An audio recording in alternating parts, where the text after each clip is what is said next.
त्यानं आत्महत्या केली असल्याची माहिती समोर.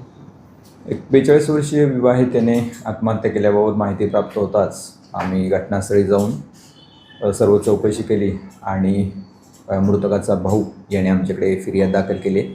त्यांच्या तक्रारीवरून आम्ही BNS कलम 108, BNS कलम 85 आणि 3-5 अशा कलमाने गुन्हा दाखल केला आहे. गुन्ह्यामध्ये आम्ही 4 आरोपी अटक केलेले आहेत.